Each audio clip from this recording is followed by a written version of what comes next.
дар вилояти Соғд дар соли 2021 нақшаи тасдиқшудаи қисми даромади буҷети давлатӣ ба андозаи 159% иҷро гардид. Ба ҷои 3 миллиарду 656,7 миллион сомонӣ ба буҷети давлатӣ бо назардошти андози иҷтимоии ғайрибуҷетӣ 3 миллиарду 871,6 миллион сомонӣ маблағ ворид гардид. Сардори риёсати андоз дар вилояти Соғд Абдуқайюм Воҳидов ҳангоми нишасти матбуотӣ дар ин бора ба хабарнигорон иттилоъ дод, ки маблағи ба буҷет ворид гардида нисбат ба ҳамин давраи соли 2020 32% бештар мебошад.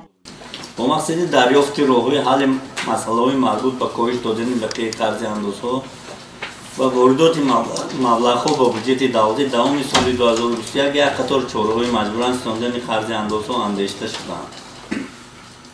مطابق معلومات بقیه قرض اندازها به سنه 1 ژانویه سال 2022 مبلغ عمومی 88.5 میلیون سومانی رو تشکیل داده، نسبت اولی سال با مبلغ 43.2 میلیون سومانی کم گشته است.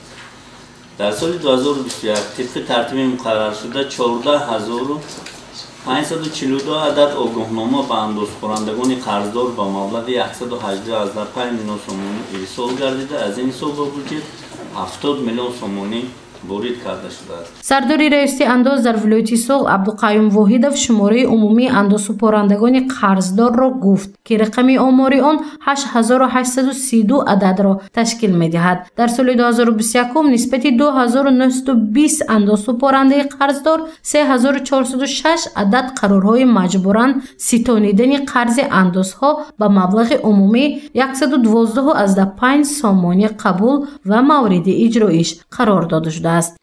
حساب قرارهای مجبوران ستاندن قرض اندازها در این دوره 104.2 میلیون سومانی ورید کرده است.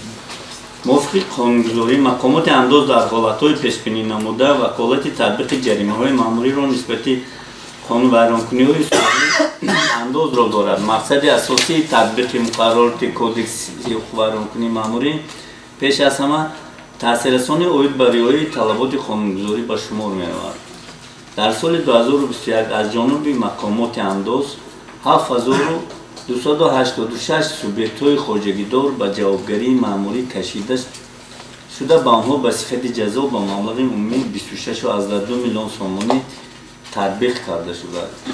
یعنی نزدیک 4000 سومانی به یک اندازه‌خواننده. дар соли 2021 аз ҷониби кормандони раёсати андоз фаъолияти 1144 соҳибкори инфиродӣ ва шахсони ҳуқуқӣ санҷишҳои риояи қонунгузории андоз гузаронида шудааст, ки дар натиҷа ба маблағи 84.9 миллион сомонӣ ҳолати кам ҳисоб кардан пинҳонкунии андозҳо ошкор гардид, ки аз ин ҳисоб 78.8 миллион сомонӣ ба буҷети давлатӣ маблағ ворид карда шудааст. ҳоло дар вилояти Соғд шумораи умумии субъектҳои хоҷагидор 12 миллиону 1306 ададро ташкил медиҳад.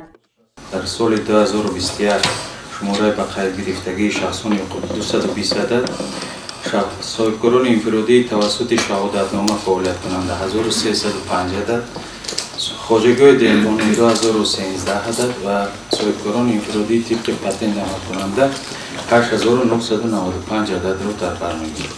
яъне шумораи ба қайдгирӣ ба афзоиш ниҳода шудааст, рӯ ба афзоиш низ бурда шудааст.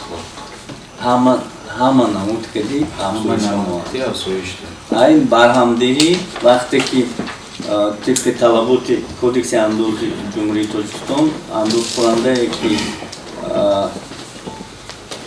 درآمد عمومیش از 100,000 زیاد میشد و عهده‌دار و وظیفه‌دار است که پتنتش محکم کرده شهادتنامه می‌گذارد.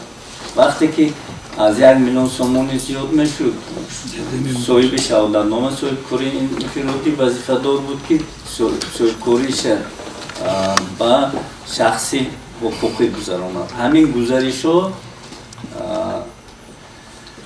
اینا برهم داده میشد، یک نمودش دیگر نمودش بعد بدل میشد. дар нишасти матбуотии сардори раёсати андоз дар вилояти Суғд Абдуқаюм Воҳидов кодекси андози ҷумҳурии Тоҷикистонро ки дар таҳрири нав ба тавсиб расидааст, шарҳу тавзеҳ дод. Кодекси нави андоз якчанд сабукиҳоро ба соҳибкорон ва шахсони ҳуқуқӣ фароҳам хоҳад овард. Он кадом навгониҳоро фаро мегирад? Дар бахшҳои навбатии барнома шарҳу тавзеҳ хоҳем дод. гузориши Мафнуншкур ва Наимҷон Аюбов барои барномаи иттилоотии хабар.